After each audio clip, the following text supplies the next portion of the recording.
right guys, අපි කලින් video එකේ කතා කරා exhaustion එක ගැන. right, එතකොට අපි පොඩ්ඩක් අද මේක ටිකක් පැහැදිලි කරගනිමු සාම්පල් එකකින් කොහොමද මේ exhaustion එකක් අපි අඳුනගන්නේ කියන එක. right, එතකොට අපි ඒකට delta පාවිච්චි කරනවා easily market එකක exhaustion එකක් identify කරගන්න. මේක එක tool එකක් විතරයි, මේකට තවත් tools අපිට ඕන වෙනවා. right, නමුත් අපි කතා කරමු normally කොහොමද මේ exhaustion එකක් market එකේ පෙන්වන්නේ කියන එක. right, අපි කතා කරා market එකේ price එකේ movement එක සහ ඊට අදාළව delta movement එක කොහොමද කියන එක. right, එතකොට market එක යම්කිසි movement එකක් ගෙනියනවා නම් buyers-ලා, right, එතකොට යන movement එක කොච්චරක් දුරට strongly ඒගොල්ලෝ ගෙනියනවද. right, එතකොට යන හැම movement එකක්ම strongly යන්නේ නැහැනේ. යම්කිසි අවස්ථාවක මේ ගෙනියන buyers-ලා හෝ sellers-ලා weak වෙනවා. right, අන්නේ weak point එක තමයි අපි market එකේ අඳුන ගන්න යන්නේ. right, කොතනින්ද weak වෙන්නේ? සාමාන්‍යයෙන් අපිට ඔයගොල්ලන්ගේ normally retail concept එක බලුවොත් BOSD market එක යනකොට අපි හැම වෙලාවෙම හිතනවා right, market එක දැන් මේ trend එක bullish. right, එතකොට market එකේ buy කරන්න අපි try කරනවා. නමුත් අපිට ඇත්තට අඳුන ගන්න බෑ මේ යන movement එකත් එක්ක මේ යන්නේ මේගොල්ලෝ strong ද weak ද කියන එක. right, එතකොට ඇත්තටම මේ movement එක ගෙනියන movement එක right, weak වෙන්න පටන් ගන්නවා යම්කිසි area එකකින්. right, එහෙම නැත්නම් යම්කිසි key level එකක් market එක respond කරද්දී අපිට ඒ area එක ඇතුලේ බලා ගන්න පුළුවන් වෙනවා මේ weakness එක market එකේ.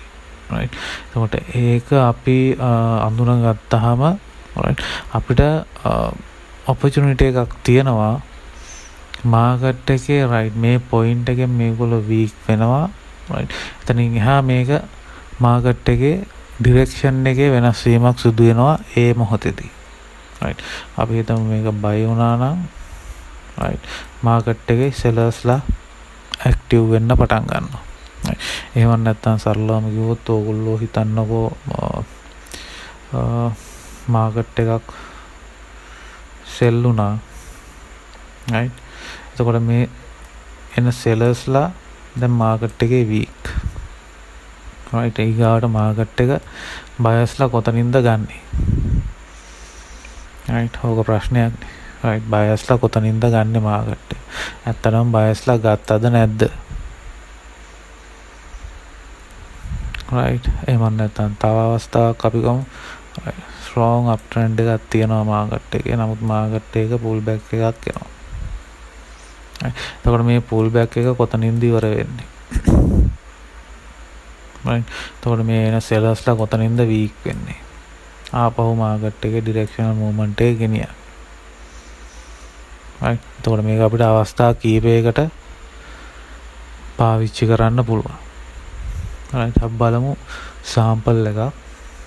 right, ඕගලන්ට පේනවා අපි gold chart එකේ 1 minute වල ඉන්නේ. right, එතකොට මේක මේ 18 වෙනිදා මේ area එක අපි ගත්තොත් right, ඕගලන්ට පේනවා normal candlestick chart එක තියෙනවා. right, ඊට පස්සේ delta movement එක අපිට තියෙනවා පල්ලෙහාන්. right, එතකොට මේකෙදී අපිට පේනවා මේ area එක right, market එකේ sellersලා strongly ඇවිල්ලා තියෙනවා. right, එතකොට ඊට සාපේක්ෂව අපි ගත්තොත් market එකේ delta strongly ඇවිල්ලා තියෙනවා. right, එතකොට මේ movement එකේ කිසි ප්‍රශ්නයක් නැහැ, මේක okay. right, එතකොට මේ movement එකේ sellersලා ඉඳලා තියෙනවා. මේ movement එක price එක move වෙලා තියෙනවා, sell වෙලා තියෙනවා. right, delta value එකත් market එකේ හා සමානව ඇවිල්ලා තියෙනවා. එතකොට ඊට අමතරව right, අපිට පේනවා market එකේ මෙතනින් පස්සේ මේ මූවමන්ට් එක. right. එතකොට අපි exhaustion එක කතා කරපු විදියට ගත්තොත් මේ මූවමන්ට් එක. right. price එක මාකට් එකේ move වෙලා තියෙනවා. පැහැදිලිවම පේනවා. right. එතකොට අපි ඩෙල්ටා වලින් ගත්තොත් මේක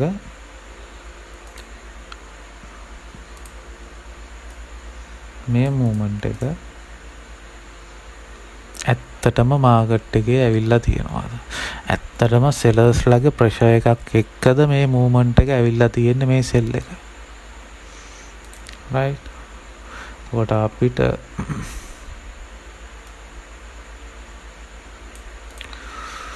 බැලුවොත් එතකොට මේකෙන් මොකක්ද අදහස් වෙන්නේ? අපිට මාකට් එකේ normal candlestick chart එක ගත්තොත් මෙතන මාකට් එකේ movement එකක් තියෙනවා, selling movement එකක් sellersලා ගෙනල්ලා තියෙනවා. right. ලොකු price range එකකටත් ඇවිල්ලා තියෙනවා. නමුත් මේ range එක ඇතුලේ sellersලා ඇත්තටම strong ද weak ද? weak. කොහොමද අපි දැනගන්නේ? ඩෙල්ටා වලින්. right. එතකොට ඩෙල්ටා කැල්කියුලේෂන් එකක් වෙන්නේ කොහොමද කියන එක මම ඔයගලන්ට කලින් ලෙසන්ස් වල කතා කරලා තියෙනවා. right. එතකොට මෙතනදී බලන්න ඊගා මූවමන්ට් එක.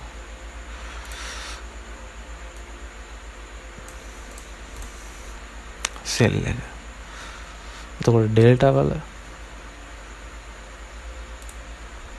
right. අපි ගත්තොත් මෙතන මොකද්ද වෙන්නේ? right.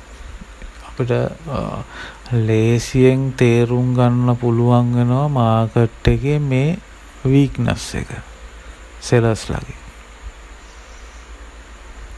right. එතකොට අපිට මෙතනින් මාකට් එකේ entry එකට opportunity එකක් තියෙනවා. right. එතකොට ඇත්තටම මෙතන මොකද්ද වෙන්නේ මාකට් එකේ? ඇත්තටම මෙතන මාකට් එකේ සිද්ධ වෙන්නේ right. මාකට් එකට sellers ලා aggressively එනවා. right. ඊට පස්සේ sellers ලාගේ weakness එක තමයි අපිට පෙන්වන්න කරන්නේ. sellers ලාගේ weakness එක කියන්නේ ඊගාවට මාකට් එකට enter වෙන්නේ කවුද? buyers ලා. right. ඊට පස්සේ එතනින් එහා opportunity එක buyers ලා ගන්නවා මාකට් එකේ. right. එතකොට මාකට් එකේ ඊගාව movement එක අපිට පේනවා easily ගෙනියනවා.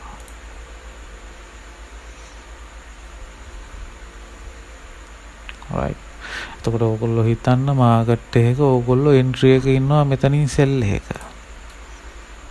right. එතකොට මේ sell එකෙන් exit වෙන්නත් ඕගොල්ලන්ට මේක සෑහෙන වැදගත්. ඊට අමතරව මාකට් එකේ buy එකක් බලන කෙනෙක්ට right. කොතනින්ද මම buy කරන්නේ කියන එක, කොතනින්ද මට opportunity එක දෙන්නේ කියන එක බලා ගන්න exhaustion එක සෑහෙන වැදගත්. right.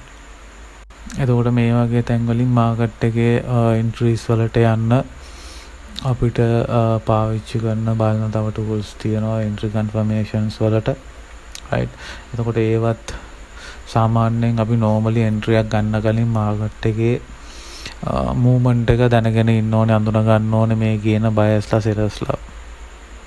සරලව මේගොල්ලෝ strongly ගෙනියනවාද, ඒගොල්ලෝ weak වෙනවාද? එතකොට ඕගොල්ලෝ entry එක ඉන්නවා නම් right, ඒ movement එක තවදුරටත් අපිට අල්ලන් ඉන්න පුළුවන්ද? ඔයගොල්ලෝ trade එකක් hold කරනවා නම් right, තවදුරටත් මේක hold කරන් ඉන්න පුළුවන්ද බැරිද?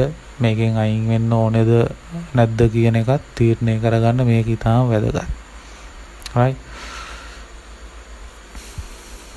ඊට අමතරව මාකට් එකේ key levels. right. එතකොට මාකට් එකක මොකක්ද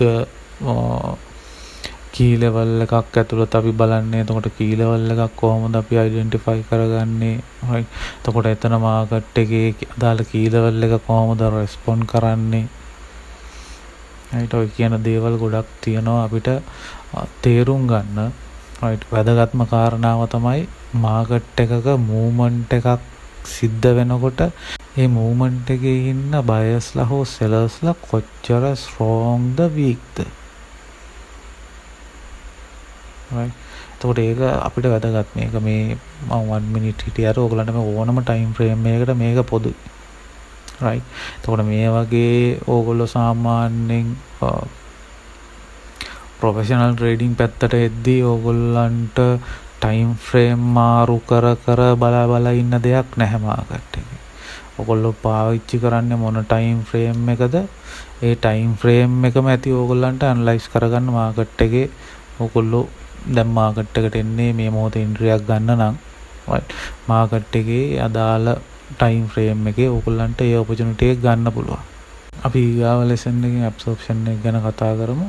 right මම ඕගොල්ලන්ට මේ සරල පොඩි පැහැදිලි කිරීමක් ඕගොල්ලන්ට මේක මේ මොකද්ද මෙතන මේ එක්සෝෂන් එකේ වෙන්නේ සහ මොකද්ද ඇබ්සෝප්ෂන් එක වෙන්නේ කියන දේ තමයි මම ඕගොල්ලන්ට මේ සරලව පැහැදිලි කරන්නේ.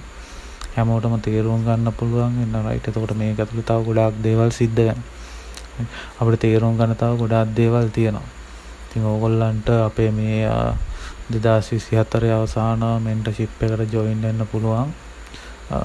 ඉගෙන ගන්න කෙනෙක්ට සබ්ජෙක්ට් එක ගැන මොකද්ද මේ සබ්ජෙක්ට් එක මොකද්ද මේක ඇතුලේ වෙන්නේ මාකට් එක ඇතුලේ මොකද්ද වෙන්නේ නිකන් මාකට් එක ඕගොල්ලෝ බ්ලයින්ඩ්ලි මාකට් එකක් රීඩ් කරනවට වැඩිය මාකට් එකක් ඇතුලේ වෙන දේ දැනගෙන ඒක තේරුම් ගන්න ඒක අවබෝධ කරගන්න අවශ්‍ය කැමති කෙනෙක් ඉන්නවා නම් ඕගොල්ලන්ට ජොයින් වෙන්න පුළුවන් අපේ මෙන්ටර්ෂිප් එකත් එක්ක. මේ මාසේ අන්තිම පටන් ගන්නවා. සීමිත පිරිසක් ගන්නෙ. ඉතින් ඉගෙන ගන්න කැමති කෙනෙක් ඉන්නවා නම් ජොයින් වෙන්න. හදිස්සි කවුරුත් එන්න එපා, තේරුමක් නැහැ. right. හරි එහෙනම් අපි ඊගා වීඩියෝ එකෙන් හම්බෙමු. කට්ටියටම good luck. ජය.